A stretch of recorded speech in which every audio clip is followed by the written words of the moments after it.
It's edited by Boname Dobré.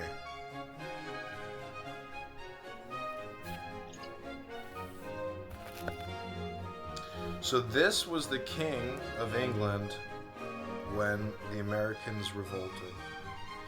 This is page 111. This is letter number... And who's the letter to Lord North. And who's Lord North? You can Google it. His name is Lord North. Yeah, I know, but who is... Oh, shit.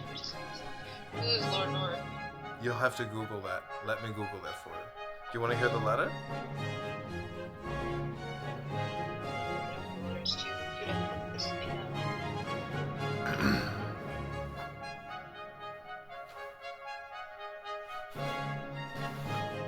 Okay, this is from 1795. This is to Lord Kenyon, Queen's House, March 7th, 1795. The question that has been so improperly patronized by the Lord Lieutenant of Ireland in favor of the Papists, though certainly very properly silenced here, yet seems not to have been viewed in what seems to me the strongest point of view, its militating against the coronation oath and many existing statutes.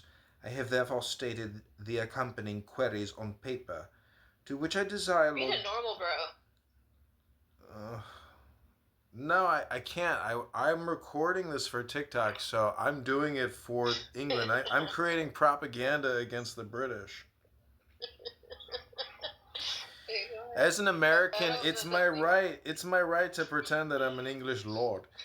To which I desire Lord Kenyon will, after due consideration, state his opinion in the same manner, and should be glad if he would also acquire the sentiments of the Attorney General on this most serious subject. Subnote 1. Sir John Scott, afterwards Lord Chancellor and Earl of Eldon, George III had from the first had a very high opinion of him. Enclosure. This is the French Revolution.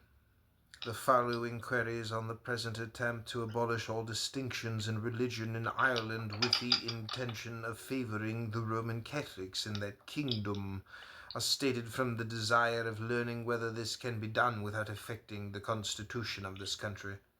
If not, there is no occasion to view whether this measure in itself be not highly improper.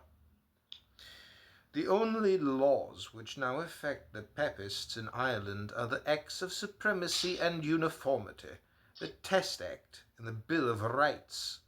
It seems to require very serious investigation how far the King can give his assent to a repeal of any one of these acts, without a breach of his coronation oath, and of the Articles of Union with Scotland.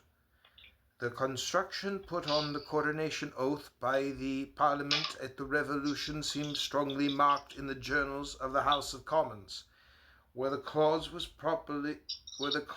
proposed by way of rider to the bill for establishing the coronation oath, declaring that nothing contained in it should be construed to bind down the King and Queen, their heirs and successors, not to give the royal assent to any bill for qualifying the Act of Uniformity, so far as to render it palatable to Protestant dissenters, and the clause was negatived upon a division.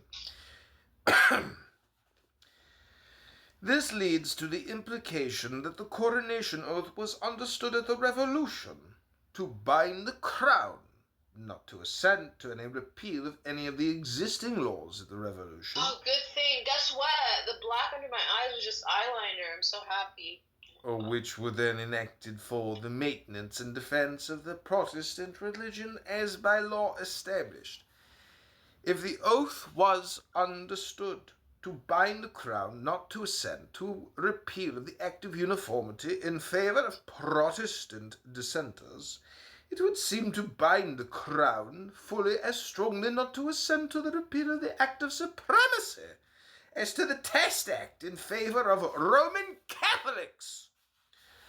Another question arises from the provisions of the Act limiting the succession to the crown, by which a forfeiture of the crown is expressly enacted if the king should hold communication or be reconciled to the Church of Rome. May not the repeal of the Act of Supremacy and the establishing of the popish religion in any of the hereditary dominions be construed as amounting to a reconciliation with the Church of Rome? Would not the Chancellor of England incur some risk in affixing the Great Seal to a bill for giving the Pope a concurrent ecclesiastical jurisdiction with the King? By the Articles of Union with Scotland, it is declared to be an essential and fundamental article that the King of Great Britain shall maintain the Church of England as by law established in England, Ireland, and Berwick upon Tweed. By the Articles of Union with Scotland, it is declared to be an essential and fundamental article that the King of Great Britain shall maintain the Church of England as by law established in England, Ireland, and Berwick upon Tweed. The bargain made by England in 1782 by Yelverton's Act gives rise to the question whether the repeal of any of the English statutes adopted by that Act would not be a direct violation of the compact made by the Parliament in Ireland with Great Britain.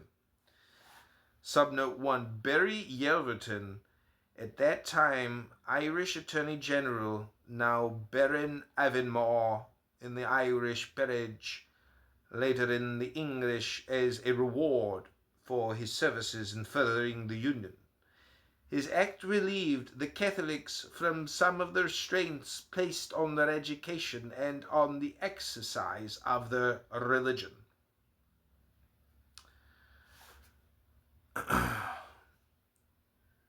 The law was thus invoked to buttress up the king's ineradicable prejudice.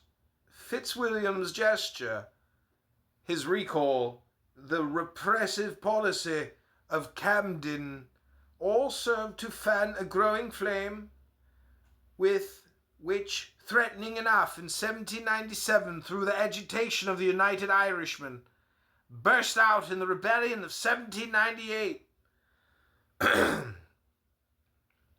Letter number XLV333 to William Pitt, Windsor, 43 minutes past 7 a.m., June 10th, 1798.